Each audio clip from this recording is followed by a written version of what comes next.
Donc mes chers frères et sœurs, quand on a entendu toute cette liste de textes qui nous rappellent que le prophète sallallahu alayhi wa sallam nous a mis en garde clairement contre le fait de porter préjudice à un animal quelconque et que cela pouvait provoquer le malheur pour nous, le malheur pour nos proches, la malédiction divine si on opprimait, si on torturait, si on séquestrait un animal quelconque, si on tuait un animal par plaisir. Ibn Umar radiyallahu anhu warda, lorsqu'il est passé devant ce groupe d'enfants qui avait pris pour cible cette poule-là, eh bien il a mis en garde ce groupe-là en disant que le prophète a dit que ceux qui faisaient cela, eh bien pouvaient provoquer la malédiction divine.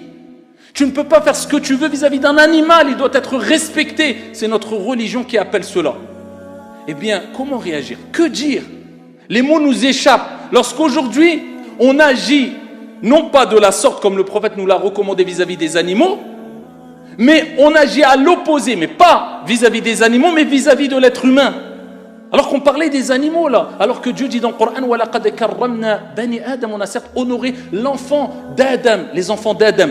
Tout enfant d'Adam est honoré. Dieu lui a donné ici une âme et lui a donné la possibilité, peu importe sa conviction, d'après notre croyance, de ressusciter au jour de la résurrection et de rendre des comptes auprès de Dieu. Dieu va lui donner l'opportunité, eh bien, de pouvoir ici avoir un jugement au jour de la résurrection pour que des gens aujourd'hui, alors ça peut être au nom de n'importe quoi, en tout cas ce qui est sûr c'est au nom de la bêtise, tuent d'autres personnes. Certains le font au nom de la religion, au nom d'une religion quelconque. Souvent c'est à cause de la mauvaise compréhension des textes qui sont mis hors contexte et qui sont mal comprises, mais plutôt basées sur un suivi des passions.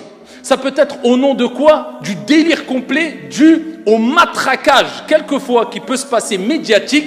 Il y a des gens, tellement qu'ils voient les médias parler en continu, en citant des mots, islam, voile, musulman, islam, voile, musulman. Ils deviennent fous, excusez-moi du terme, mais ils pètent les plombs. Ils font n'importe quoi.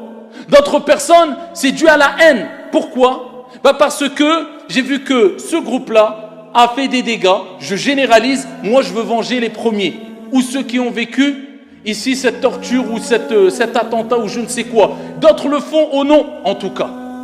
Tout cela s'appelle de la bêtise. Ce qu'on voit aujourd'hui, et encore aujourd'hui on l'a vu et on l'a entendu, ces attentats terroristes, eh bien ne sont faits qu'au nom de la bêtise, ne sont faits qu'au nom de l'inconscience, de la débilité, de la haine. Et on ne répond jamais à la haine par la haine.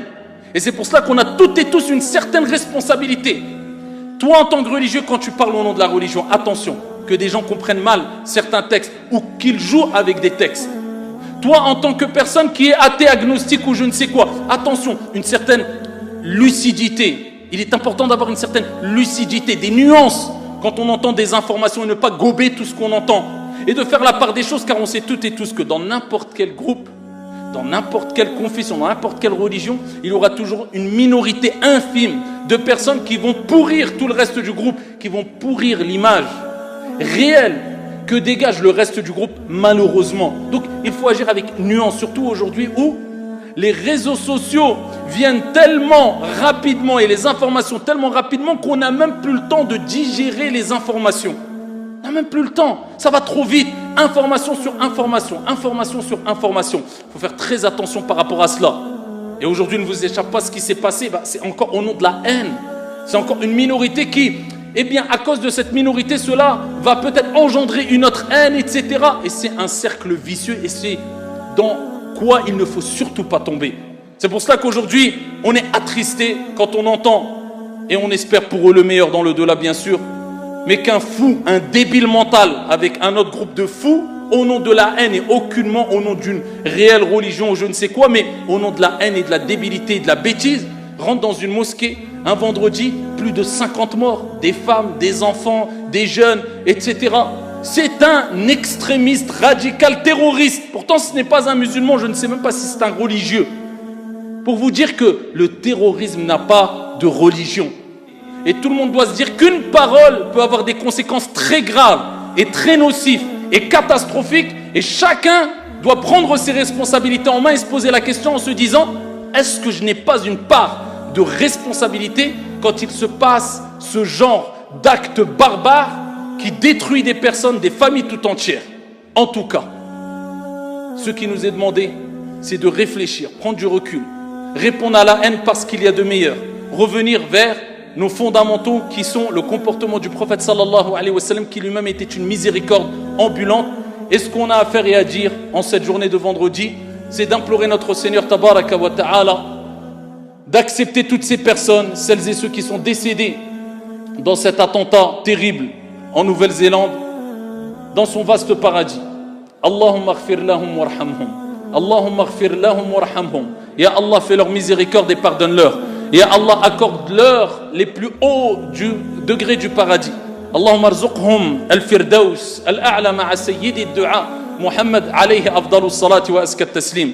Allahumma anshur al-istiqrar wal-amn was-salama fi buldan al-muslimin wal-'alami ajma'in. On implore notre Seigneur de répandre la paix, la stabilité, la sérénité dans les pays musulmans et dans l'ensemble du monde.